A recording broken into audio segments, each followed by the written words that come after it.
Acho que agora a gente começa oficialmente a reta final do especial de conclusão de ano aqui do canal Comparando Livros.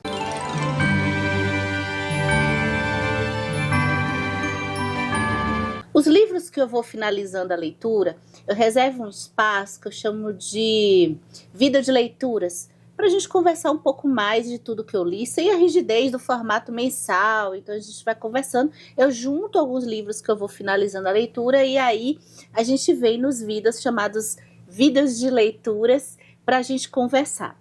Esse ano, para a gente dar uma espécie de conclusão, até para ficar direitinho a série, quando fecharmos isso tudo nos melhores do ano, eu achei legal inovar para fazer um resumão. O que é o resumão?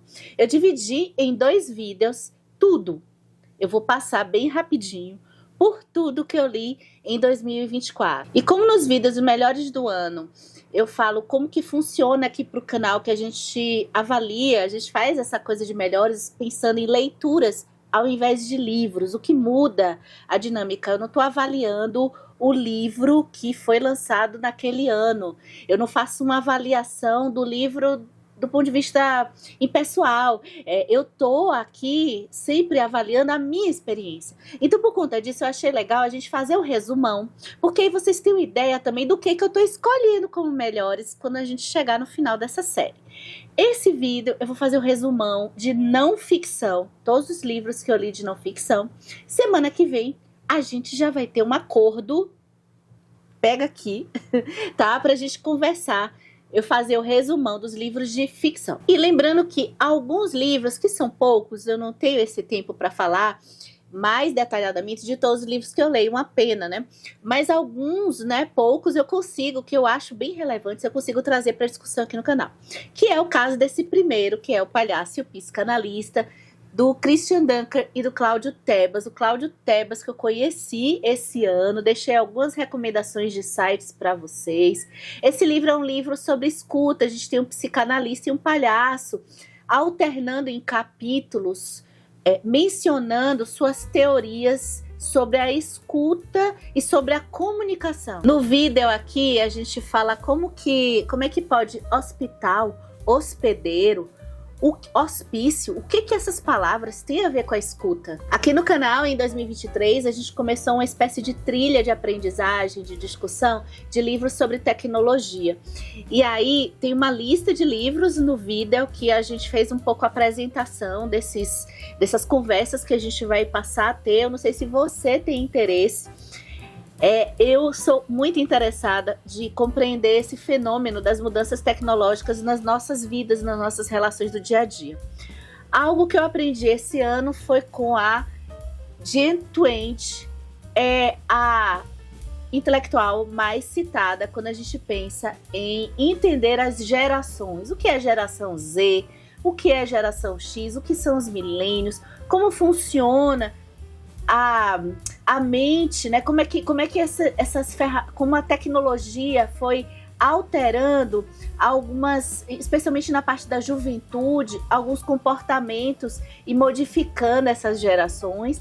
Esse também é outro livro que tem um vídeo para a gente conversar aqui no canal, o Aidin. O George Orwell, que é o escritor de A Revolução dos Bichos, o 1984, ele tem um ensaio que eu li em 2024 que eu gostei bastante. Ele vem aqui, ó, se você quiser a edição física, nessa edição Penguin. Nesse ensaio, Por que Escrevo, o George Orwell, ele vai tratar do tema da política e da escrita. Existe, assim, algumas, vamos dizer, alguns propósitos quando alguém se dispõe a ser um escritor, a fazer crônicas. Algumas pessoas vão se preocupar talvez com o estilo. O George Orwell, ele vai traçar um caminho de como que ele foi, para aprimorar a escrita dele. Ele passou por essa preocupação por estilo, fonética, a chegar no tema que ele considera importante, que é a política. Como que ele entende que a política tem que estar mais engajada na escrita de um escritor, pelo menos a opinião dele, tá? Esse ensaio vai destrinchar um pouco essa ideia. Olha, eu sou uma apaixonada pelo humor, nos livros de ficção especialmente. E aí eu me deparei com esse livro do Henry Bergson chamado O Riso, em que ele faz um ensaio sobre o tema do humor.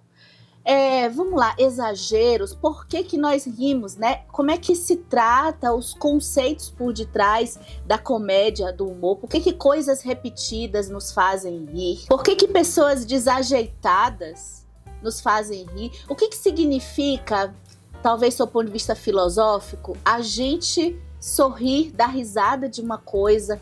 E será que tempos históricos mudam a nossa propensão a sorrir? Pessoal, eu quero fazer uma observação sobre essa lista que eu não falei no começo desse vídeo, tá? Eu vou considerar livros de memórias e biografias lá no listão do resumão dos livros de ficção que você vai assistir semana que vem. Me fala aqui nos comentários, tá? Me fala se você tá gostando dessa lista até agora. Eu tô passando bem raspando nos livros. E o próximo, ele tem relação com um livro de ficção que vai sair na semana que vem.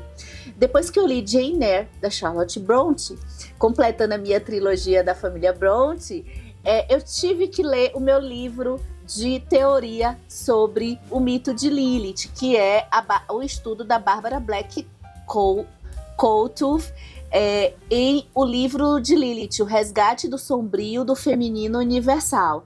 Olha, para Jane Eyre, eu falo sobre o mito de Lilith, tá? Se você tiver mais interesse, tem um vídeo exclusivo, mas para comentar Lilith lá em Jane Eyre. Olha, a Virginia Woolf, ela é uma escritora que, quando eu leio a não ficção, eu sinto algo até mais engrandecedor do que a própria ficção dela. Embora eu reconheça o talento narrativo e inovador que ela tem, né? A Virginia Woolf, ela tem um olhar profundo sobre alguns dilemas femininos relativos à concorrência entre as atividades domésticas e a própria carga mental mesmo das mulheres, e demandas que são exigidas dos outros para as mulheres, e isso acumulado com uma mulher que deseja também ter uma vida produtiva do ponto de vista intelectual, uma vida mais pública. Então existe um conflito, existem nuances, eu acho, sobre essa emancipação, e eu acho que a Virginia Woolf consegue alcançar muito essas temáticas. Esses artigozinhos aqui, especialmente Profissões para Mulheres, eu acho assim uma leitura rápida e que ela consegue, mesmo com um texto curto, trazer discussões e reflexões muito profundas. Eu li um pensador, posso dizer assim, que antes de eu ter hábito de leitura, eu cheguei a ler um livro dele que se chamava A Mosca Azul, e dessa vez eu busquei a obra do artista, estou falando do Frei Beto, Biologia, Cosmologia e Física Quântica. O Frei Beto, ele busca aqui trazer um encontro de religião e ciência para falar da origem do universo. E uma coisa que me chama muita atenção para essa leitura, embora ela tenha se distanciado do que eu estava aguardando dela, é o texto do Frei Beto, a organização das ideias e como o pensamento dele vai contornando assuntos que na minha cabeça não tem relação, mas ele vai percebendo de forma orgânica a relação desses assuntos.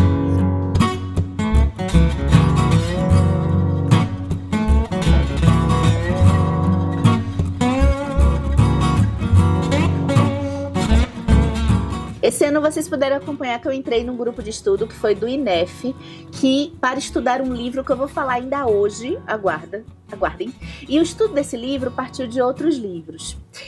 O primeiro foi a gente estudar religião. O que é a religião? Quais são as religiões?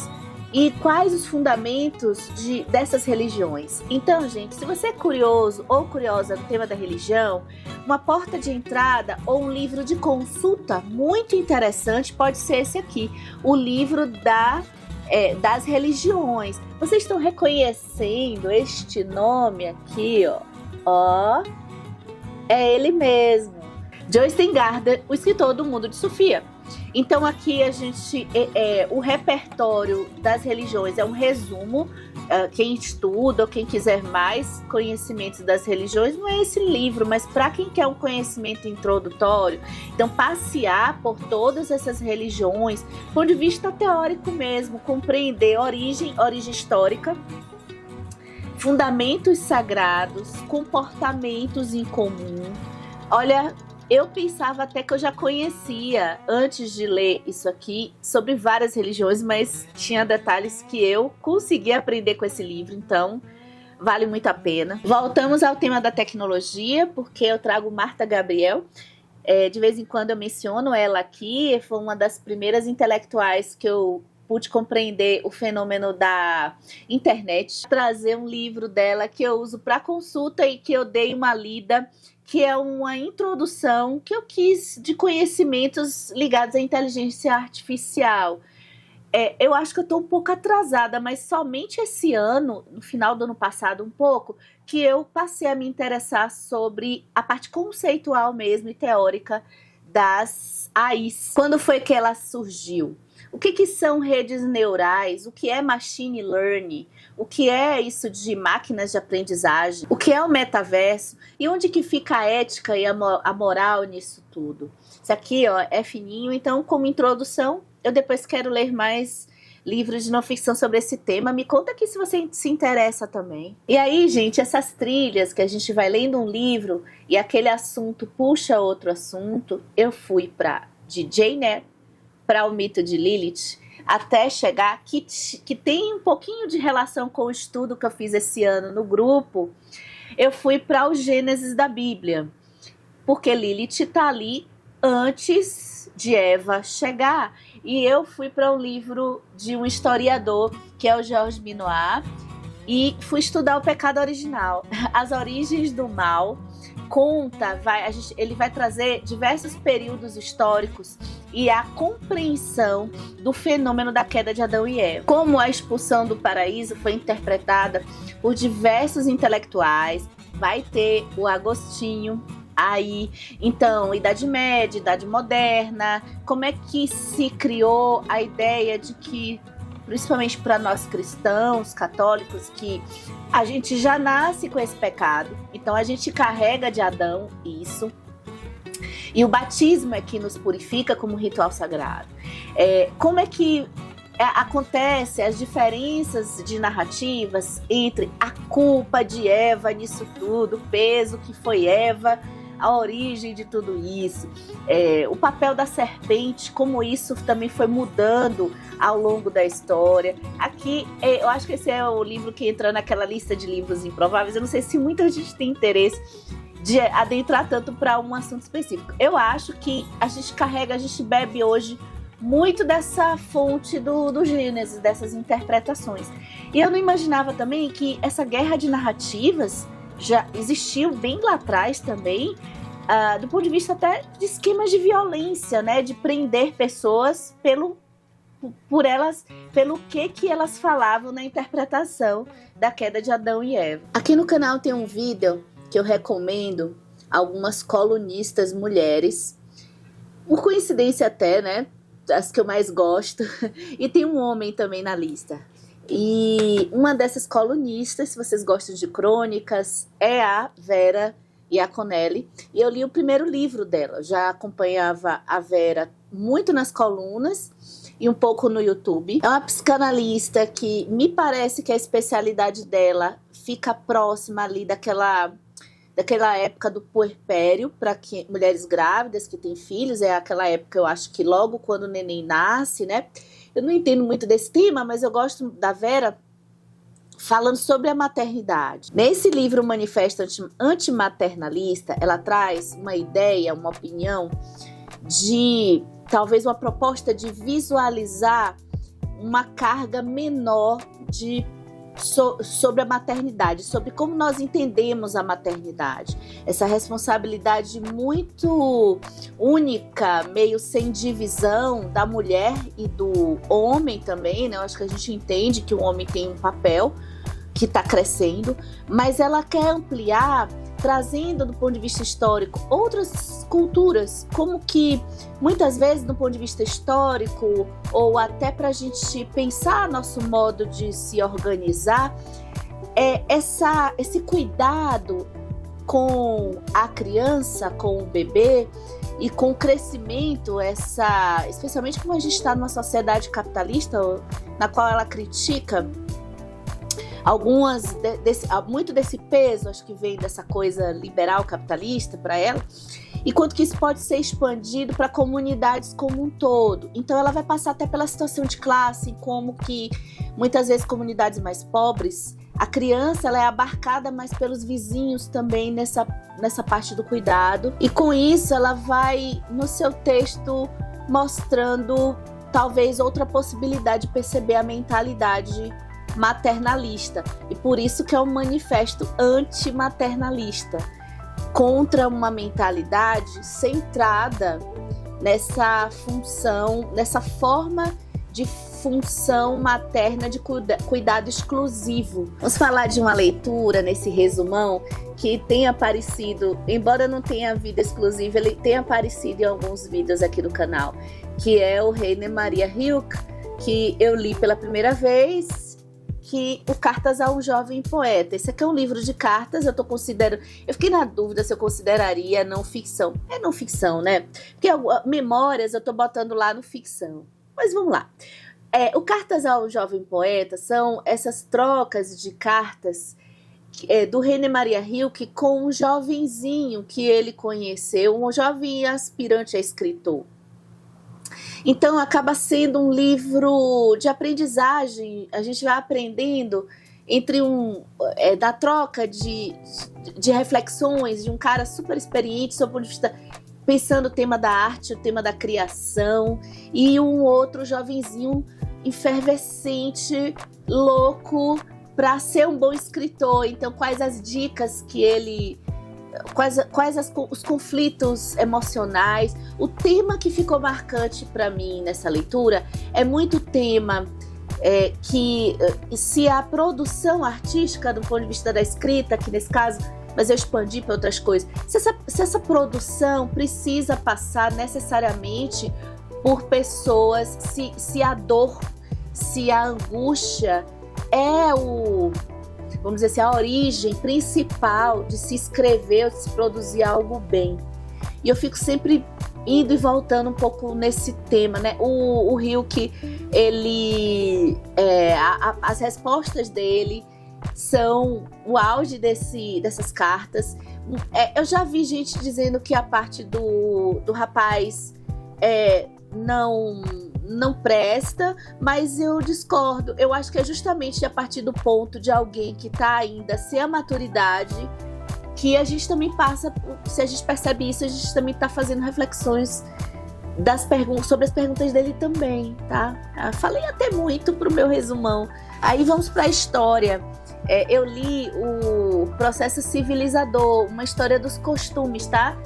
Norbert Elias, e que a gente tem aí um pouco concentrado no núcleo Alemanha e França, acompanhando os costumes nessa formação da civilização, como a gente entende, a civilização burguesa, digamos assim, os costumes à mesa. E essas histórias de detalhes são as que eu gosto, porque eu acho que os grandes eventos acabam sendo muito somente marcadores de isso aqui aconteceu, mas os pequenos detalhes, o comportamento do dia a dia, eu acho que nos passa muito mais coisas interessantes do ponto de vista histórico do que os próprios grandes acontecimentos em si.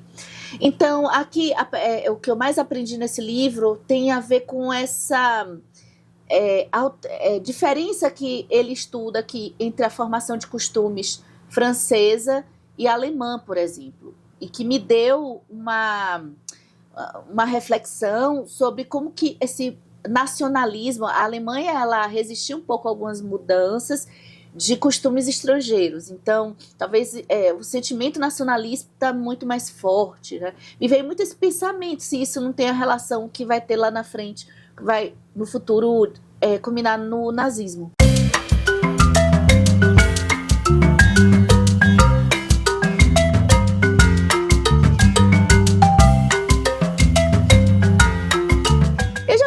você pegar uma bebida, uma coisa, descansar assim um pouquinho, que esse vai ser um vídeo assim, um longa-metragem. Já falei, tá, tudo bem? Bora, vamos lá que a gente consegue um conteúdo maior, para a gente não ficar só preso nos conteúdos curtos. Olha, meu próximo livro é um livro que eu não sei se ele é bem conceituado, assim, eu não sei como foi que eu ouvi falar dele, mas eu tive algumas expectativas que não foram muito atendidas. Eu tô falando de Quando Deixamos de Entender o Mundo, do Benjamin Labatut. Nesse livro a gente vai ter curiosidade sobre pessoas famosas como Einstein, principalmente cientistas, e a intimidade de muitas situações na vida deles, né? Eu acabei por isso, assim, eu acho que eu não tive a curiosidade mínima com o texto dele de estar curtindo e apreciando a leitura. Mas eu acho que é um livro que vai agradar muita gente, porque ele trata de bastidores, ele trata de fofoca. E veja, uma espécie de fofoca, eu gosto, viu? Mas é porque esse é que eu acabei não tendo interesse. Até porque, na minha expectativa, me parecia ter algumas reflexões sobre a intimidade dessas pessoas e que estavam descobrindo coisas tão grandiosas e o impacto sob o ponto de vista filosófico de uma certa de conflito, digamos assim, de algum conflito que tivesse nessas pessoas, e não foi muito isso que eu encontrei, talvez só por causa disso, tá? Agora vamos ao livro que dispensa apresentações, né? O Príncipe, de Maquiavel, é o livro da política na veia, é o livro da sustentação do poder, e a sensação foi a semelhante quando eu li o Contrato Social do Rousseau. É aquele texto que você sente que tem total ligação com a nossa vida de hoje, né? É tão interessante estudar essa... militar, acaba sendo um pouco sob o ponto de vista militar, mas as ideias de trazer o inimigo, de aniquilar o adversário para depois ele não reivindicar o que é dele de volta. Eu lembrei muito também de Game of Thrones aqui, essas estratégias inteligentes de organização de conflitos. Enfim, é o livro que eu queria ter trazido para falar mais. Quem sabe para o futuro, aqui o canal, se você é novo, eu vou te dizer, tá? Fica tranquila, porque a gente não funciona só falando de livros que lê exatamente naquele período. O canal se chama Comparando Livros, não é à toa, que é pra gente trazer livros, às vezes lidos há um tempo atrás, mas trazer para o debate junto, organizando as ideias e atravessando as ideias com outros livros também. A comparação é nesse sentido. E as Meditações do Marco Aurélio, que eu acho que é o autoajuda melhor que eu já li na minha vida. Eu falo que ele é um autoajuda porque ele tem uma linguagem muito de faça isso que vai dar certo, motivacional. Ele é muito motivacional. E ele ainda vai aparecer aqui no canal em um vídeo, fica ligado se você está inscrita ou inscrito ainda nesse especial de fim de ano. O próximo livro é um livro que é de uma escritora muito famosa, mas é um livro meio desconhecido, né? Eu confesso que só me chamou a atenção pela escritora, que é a Margaret Atwood, que é a escritora do Conto da Aia, e ela escreve um ensaio sobre dívida. E dívida, dever dinheiro, talvez, mas ela expande esse conceito de dívida. Olha, isso aqui é simplesmente sensacional. Já tô eu dando os spoilers do que eu tô achando das leituras. A ideia é passar pelo resumo, mas eu não consigo. Olha, a Margaret Atwood, nitidamente, ela tem uma posição bem crítica com relação ao acúmulo de riqueza. E esse livro não só tá falando dessa ideia de trazer que outras pessoas estão me devendo coisas, eu tenho que receber, vamos lá, desde o salário do fim do mês, eu tenho que receber porque eu fiz esse trabalho. Você tem que me pagar, ainda que, sei lá, eu seja um médico e eu tenha te prestado um socorro. E aquilo até que fica sem ser necessariamente pago do ponto de vista financeiro.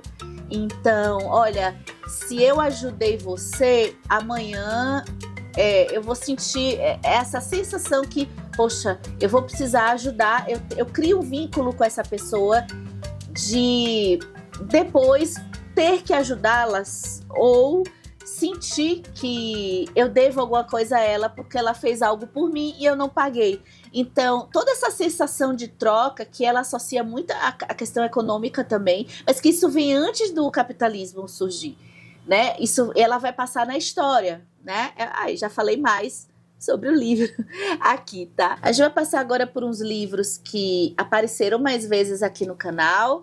Então, o tema da tradução esse ano expandiu a minha cabeça, para além daquela coisa de tradução direta e indireta. A gente tem a Laura Wittner, uma tradutora argentina, que vai fazer diversas provocações, inserções, para a gente refletir o tema da tradução em viver e traduzir. Então tem vídeo falando só sobre tradução, a gente junta isso com Babel. E esse ano eu li o Hamlet, e a gente, quando entra no Shakespeare, acaba querendo ler outras para expandir a interpretação, outras pessoas comentadores do Shakespeare. E eu adorei ler o que aprendi com Hamlet, do Leandro Carnal. É como se fosse uma conversa. Leandro Carnal já leu Hamlet, sei lá, já deu aula de Hamlet, sei lá, acho mais de 50 vezes. Eu acho que é a peça da vida dele. Ele já mencionou o quanto que ele é apaixonado. Então, ele vai coisinha por coisinha da peça, assim, trechinho por trechinho. Ele vai, na verdade, narrando a peça. Eu acho que é legal ler após você ler a peça. Eu li junto com a peça, mas assim, porque ele é dividido nos atos da peça. Então, quando eu terminava o ato, eu ia, ou quando eu terminava um outro ato, eu ia pro anterior. E é gostoso perceber as interpretações de um intelectual, né, com esse repertório, que é o Leandro Carnal. E o livro, ele é muito acessível até para pessoas que não são estudiosas dessa parte shakespeariana, que é o meu caso. Ainda sobre o Hamlet, eu dei uma lida no livro Aulas sobre Shakespeare, do professor Alden. São transcrições de aulas sobre diversas peças do Shakespeare. Eu aproveitei para pegar, eu acho que teve só umas 2 peças que eu não quis ler ainda. É um livro que eu tenho aqui em formato digital e com certeza é um livro que eu vou voltar. Então são comentários de um professor, do ponto de vista mais formal do que o livro do Leandro Carnal. Mais ensaios, esse ano acho que o ano que eu mais li livros de ensaios, e eu peguei Umberto Eco, que é o escritor do Nome da Rosa. Ele escreve muitos livros falando sobre técnicas de escrita também, e eu li esse ensaio que se chama Construir. Vai ficar com a cor da blusa, não sei se isso vai dar certo, sobre a iluminação do vídeo. Então vamos lá, Construir o Inimigo e Outros Escritos Ocasionais. Esse livro de ensaios, ele vai passar por temas. O primeiro, que é o que mais chama a atenção realmente, é a formação política em que se introduz um inimigo a algum povo, a alguma etnia, a algum grupo de pensamento político. Isso dialoga muito com a nossa realidade atual, e não só aqui no Brasil, como ao redor do mundo. Temos outros ensaios com outros temas também, como o Umberto Eco gosta de pensar a arte.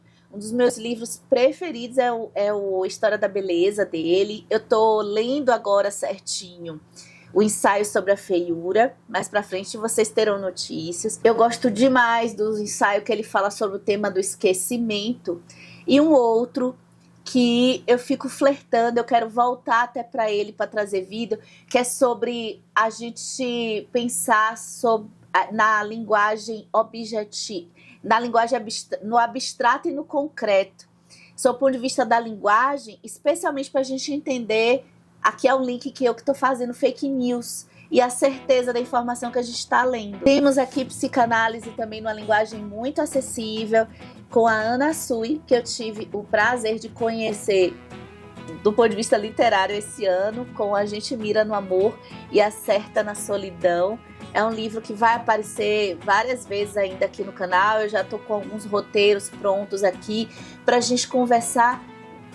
E no link maravilhoso que esta mulher fez, entre amor e solidão, e que eu achei muito inovador e interessantíssimo pensar o amor, trazendo diversas histórias aí que está no nossa cultura ocidental, e perceber a camada de solidão que pode acontecer, pode ter relação com o amor. Um livro que esse aqui foi surpresa total, porque aquele tipo de livro que fazia tempo que eu não escolhia leituras assim de surpresa folheando na livraria. Eu comecei a folhear esse livro de um pesquisador chamado Kastika Bratadhan, que se chama O Elogio do Fracasso, Desafiando a Cultura do Sucesso. Esse aqui. E eu tive que levar, comecei a ler, não conseguia parar, e tive que levar para continuar lendo, né? Comprei para continuar lendo. E que ele vai fazer todo o discurso de diversas experiências. Eu acho que esse livro dialoga muito com eu vou pegar logo ele, que é esse aqui, já vou botar ele aqui, que é o Sociedade Paliativa, do Byung-Chul Han, que eu ganhei da Lorena Jambô. Esse livro que fala sobre a sociedade atual de se distanciando do ponto de vista negativo da dor, da realidade, pelo que eu interpreto, em que tudo tem que ser atenuado. Então aqui conversa muito com Byung-Chul Han, porque ele está falando do fracasso, como que muitas das situações de potência, de sucesso, o sucesso não pode ser direto, né? E eles partem muito de uma força que surge do fracasso. Não é para a gente sair procurando fracasso, obviamente, mas o contorno conceitual que ele fala sobre a importância desses fracassos que nos acometem. Não tem jeito, desde o nascimento do desamparo, ele vai passar por diversos assuntos, não só do ponto de vista concreto, mas até do ponto de vista da nossa formação de narrativas históricas. O que fica muito evidente do ponto de vista histórico, até com a queda, ele faz a relação com a queda de Adão e Eva, por exemplo.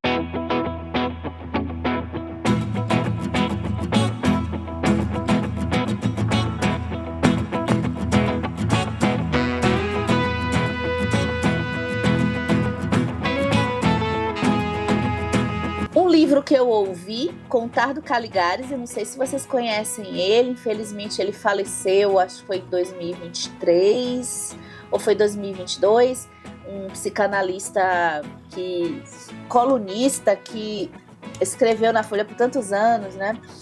O Contar do Caligares tem esse livrinho que se chama Cartas a um Jovem Terapeuta. Eu ouvi na Audible e eu achei bem interessante. São conselhos. Na verdade, ele também vai falar sobre a sua própria vida, a sua experiência nos primeiros estudos de psicanálise, primeiras consultas de psicanálise.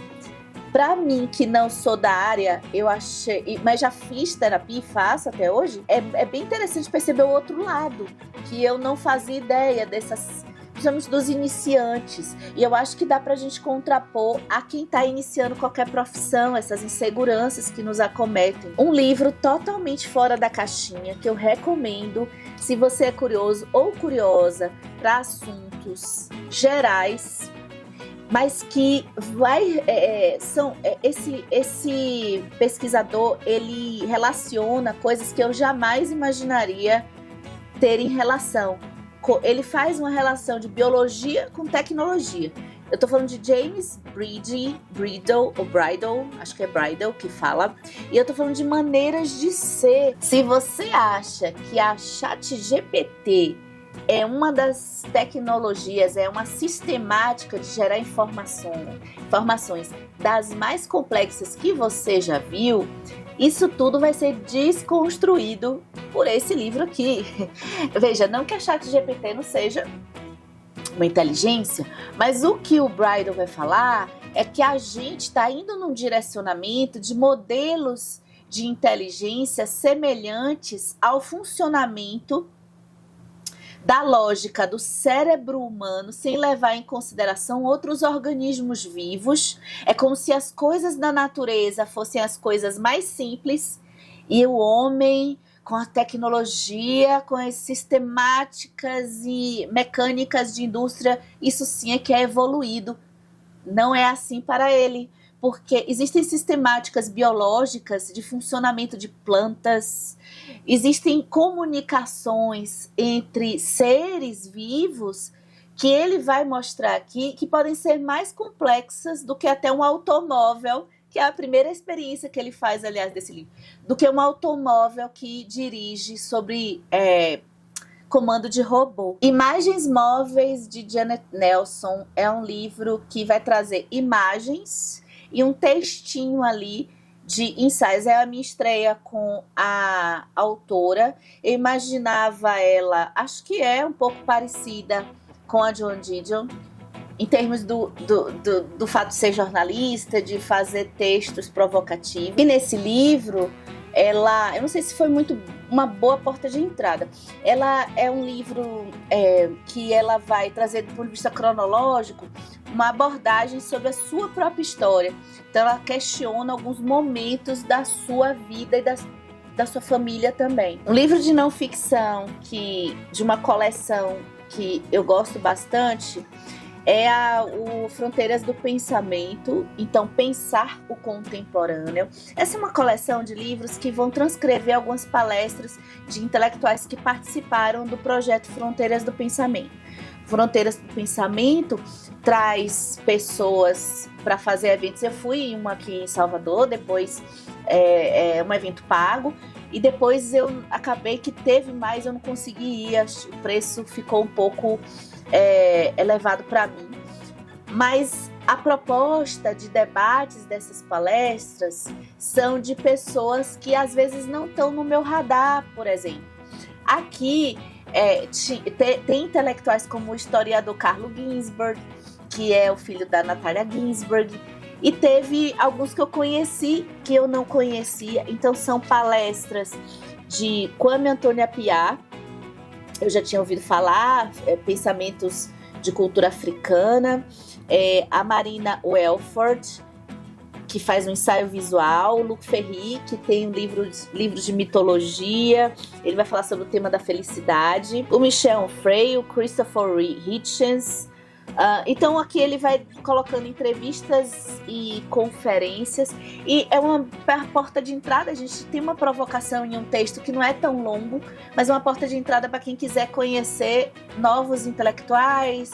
Aqui também trata do tema das redes de computadores e redes de informações. O Conflito de Visões, do Thomas Sowell, ele foi um livro surpresa, até para mim, porque eu era interessada em entender a divisão que ele fez, uma divisão binária, entre os tipos de visões de mundo, que ele chama restrita e irrestrita, explicar um pouco como funcionam essas visões e por que pessoas com esses tipos de visões diferentes, né, quem tem uma visão restrita, dificilmente vai compreender a lógica e vai dialogar com quem tem uma visão irrestrita. Por que essas ideias vão ser sempre antagônicas, tá? No Vida de Leitura, eu falei aqui que encontrei alguns problemas, mas, enfim, foi um livro importante porque eu estava muito curiosa de conhecer esse intelectual.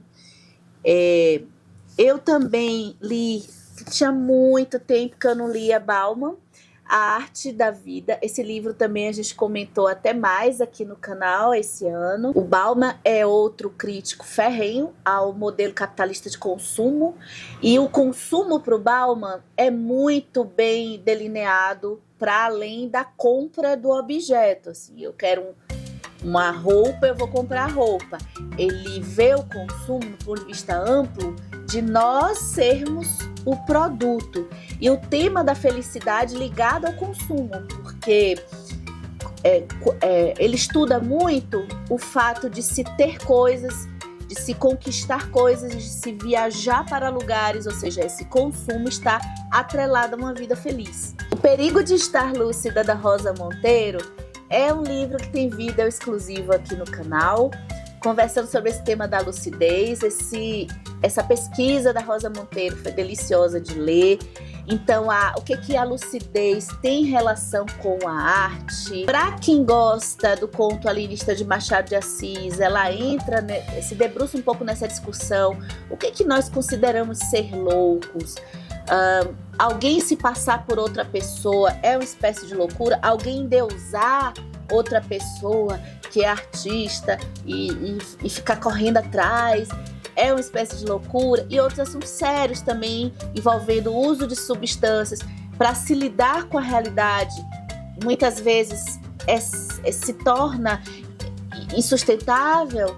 Então, o uso de substâncias para que a gente domine essa insanidade de perceber o que é a realidade. Em Vida Contemplativa, ele de novo, Byung-Chul Han, vai tratar do tema da não ação, da contemplação, ou seja, do fazer nada, do ócio, pode-se dizer, da importância disso e o papel disso nas nossas vidas e como que isso também.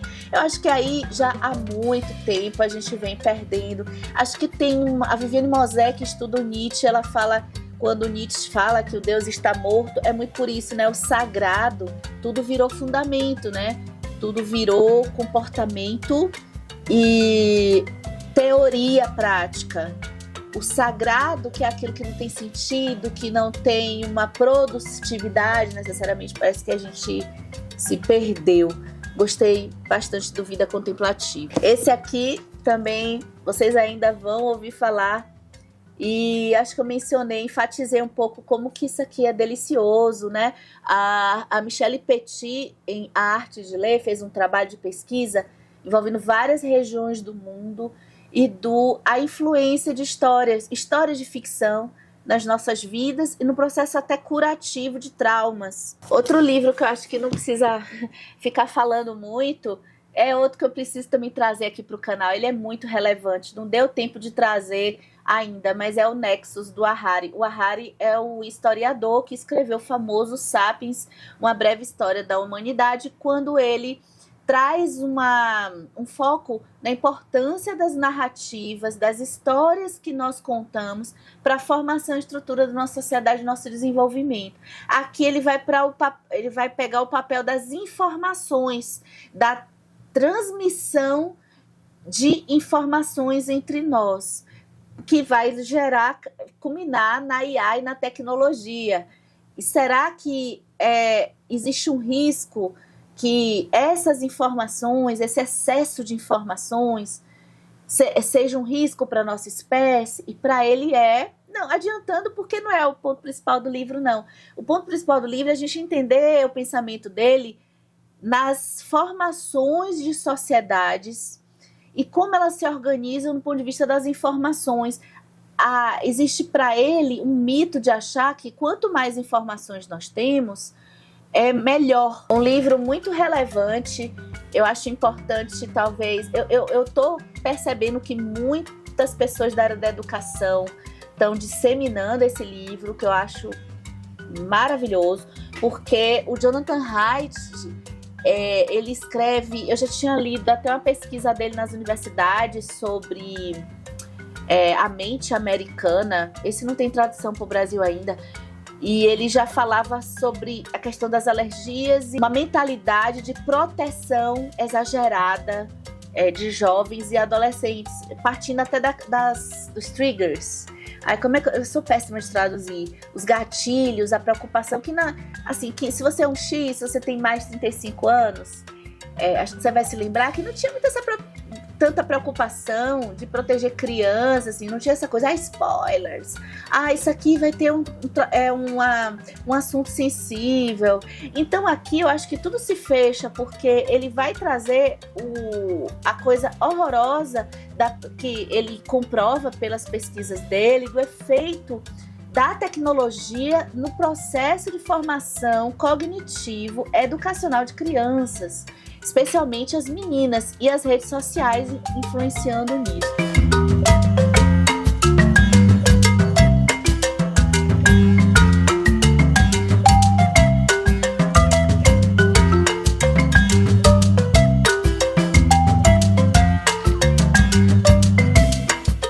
estamos chegando na reta final. Parabéns, você que está até aqui. Já estamos concluindo. E aí, esse momento, você pode também já deixar seu like. Pode também deixar seu comentário aqui, fazer um resumão também de tudo que você leu, comentar se você leu alguns desses livros daqui. Temos mais Byung-Chul Han. Esse ano li os livrinhos dele, né? Li 3. Olha, Favor Fechar os Olhos em Busca de Outro Tempo. Ele vai falar sobre o tempo. Então, mais uma reflexão do Byung-Chul Han. Como que as coisas parece que passam rápido demais, aquilo que é relevante, parece que a velocidade é maior do que o tempo mais antigo, parece que há 20 anos atrás as coisas parece que duravam mais, a gente quer concluir coisas e passar para a próxima, a gente não quer a duração. Então, é um pouco essa reflexão sobre a imanência do tempo presente, parece que o presente tem que se renovar o tempo todo, e deixa para trás, aquilo não pode ter uma durabilidade, né? E aí eu vou pular a ordem cronológica da minha leitura, porque já que a gente está falando de tempo, eu poderia colocar, esse foi o livro que eu estudei do grupo de estudos em 2024, o Confissões do Santo Agostinho. Poderia estar no livro de memórias, porque é um livro de memórias no formato de confissões mesmo, meio diários, só que é filosófico, especialmente pela reflexão também sobre o tempo que o Santo Agostinho faz, que eu acho que é o auge desse livro. Ele me cansou um pouco, eu pensei de gostar mais da leitura, mas ele tem uma parte muito grande de história dele, de percurso educacional, que não me interessou, assim, me interessou no começo, mas depois eu fui perdendo o interesse, até chegar na constatação de entendimento de mundo e percepção do tempo que ele faz, que é aí fabuloso. Ursula K. Le Guin escreve ensaios, sabia? É a escritora da Mão Esquerda na Escuridão, Os Despossuídos. Ela é louca por fantasia e ficção científica. Por isso que escreve esses livros, né? Então, Sem Tempo a Perder, são ensaios que ela vai passar um pouco até por esses temas também. O tema da fantasia, o tema da leitura. Agora, o que acho que prevalece é um pouco essa passagem do tempo, a idade, a velhice. Em 2024, termino a minha saga pela trilogia do estudo da Elizabeth Echeta, Imagens da Mulher no Ocidente Moderno.